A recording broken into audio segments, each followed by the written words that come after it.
નમસ્કાર મિત્રો, જો તમારા ઘરમાં અશાંતિ, નકારાત્મકતા કે આર્થિક તંગી અનુભવાતી હોય અને તમે ઈચ્છો છો કે તમારા ઘરમાં સુખ, શાંતિ અને સમૃદ્ધિ હંમેશા રહે, તો આ વિડિયો અંત સુધી જરૂર જુઓ.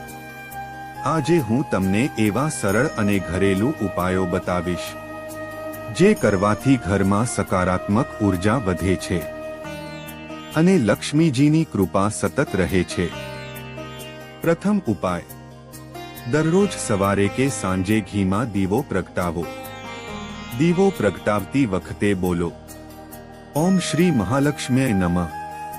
આ મંત્રથી ધન અને શાંતિ બંને વધે છે. બીજો ઉપાય, ઘરમાં તુલસીનું પૂજન કરો.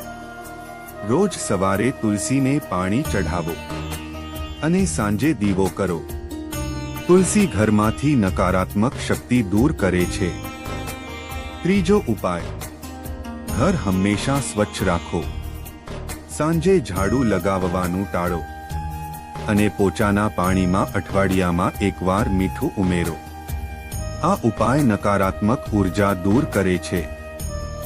ચોથો ઉપાય, રોજ ઓછામાં ઓછું 5 મિનિટ ઓમ નમઃ શિવાય અથવા ગાયત્રી મંત્રનો જાપ કરો.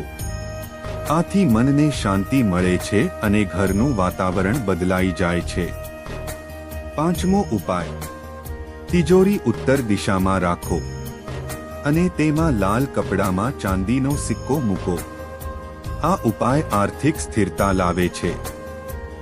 મિત્રો, આ બધા ઉપાયો બહુ સરળ છે, પણ નિયમિત કરશો તો ચોક્કસ પરિણામ મળશે.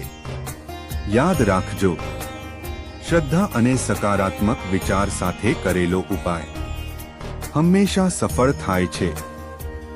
જો તમને આ વિડિયો ઉપયોગી લાગ્યો હોય તો લાઈક કરો, શેર કરો અને ચેનલને સબસ્ક્રાઇબ કરવાનું ભૂલશો નહીં. લક્ષ્મીજીની કૃપા તમારા અને તમારા પરિવાર પર હંમેશા રહે. જય શ્રી કૃષ્ણ.